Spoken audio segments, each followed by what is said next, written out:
so this gift that we got from Canva actually, again, was released pre-March 23 event, and I had played with it. I thought it was pretty cool, but it reminded me of that Journey AI that is currently, I really like the way this one works, because the Journey one to me was a little odd. A lot of the things that it was creating were kind of off. And so I really didn't like it. And it was really complicated to like log in and do all of what you needed done. And I want to show you how simple Canva has made this. You can either try an example if you're out of ideas. Like here's an example of one you could do: boy lost in a jungle, muted colors. Let's do our own. Let's do pink sky, white clouds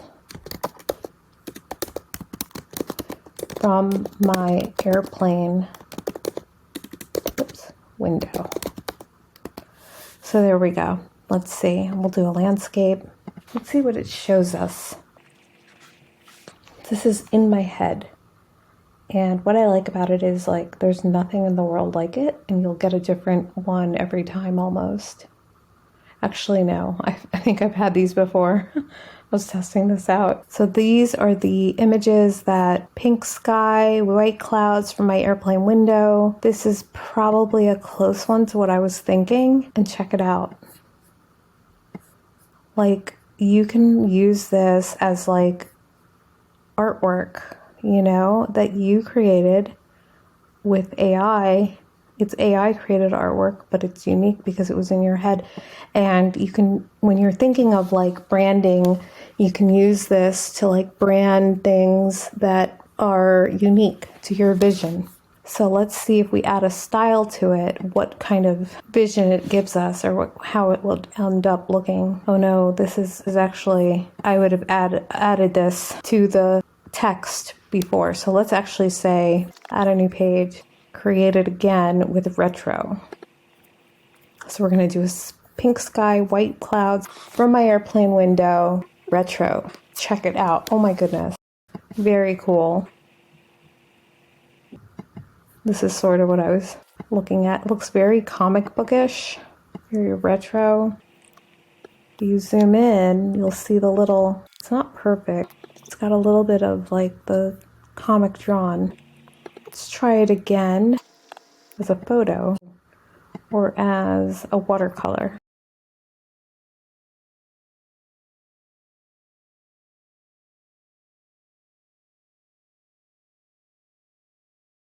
I think this one's my favorite, the watercolor. I'm going to delete this one. I'm kind of not loving it. So this watercolor is my pink sky.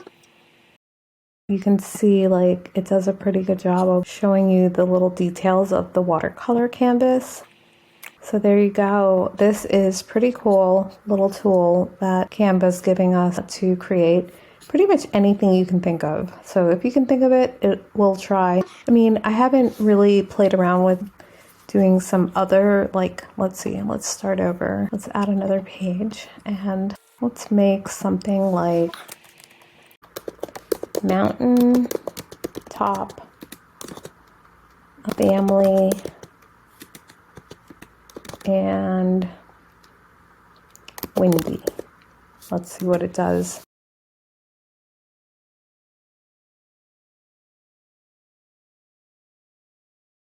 So it's giving us like a few different options. It really only gives you like 4 different options. So you do have to like play around, because maybe we'll remove family and we'll add a couple on a windy day. And we'll make it more filmic. Let's see. Lovely.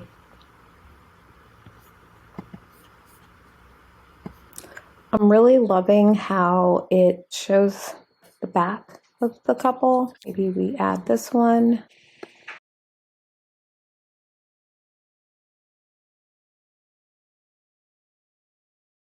It doesn't really get too into the detail. It looks very fuzzy and blurry, but overall, see, this is the problem people are having with AI, is this weirdness when it comes to arms and legs and hands. It's just a little bit weird. Like the girl's has an extra arm here, Yeah.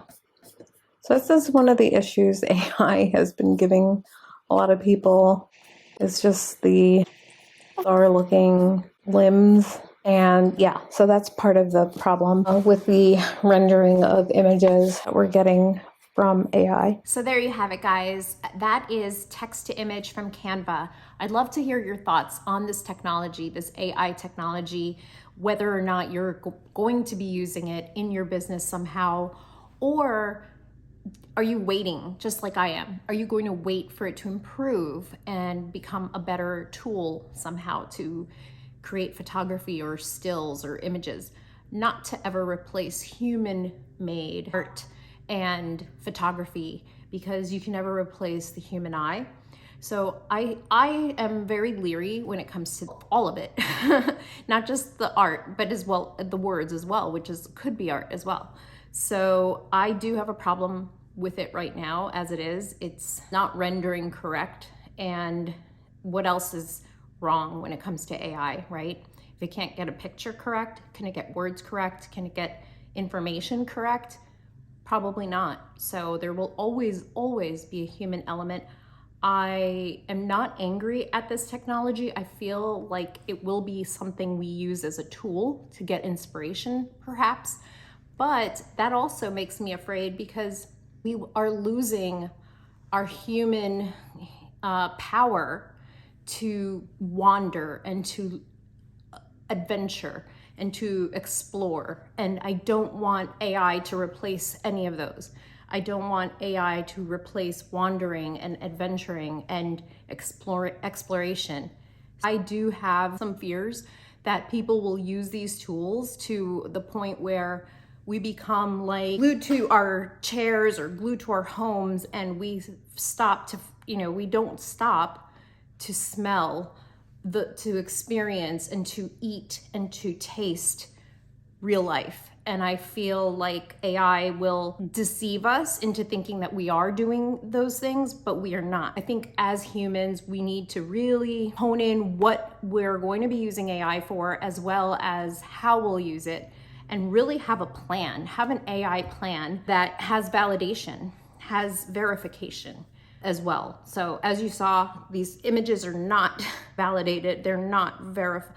They would fail. In mind when you're working with AI, keep that in mind when you're working with any tool like this. We'll always have, these little efficient shortcuts, and it'll be very tempting to use them. I do believe that they will improve, as well as they improve, I don't want us to slack or lack.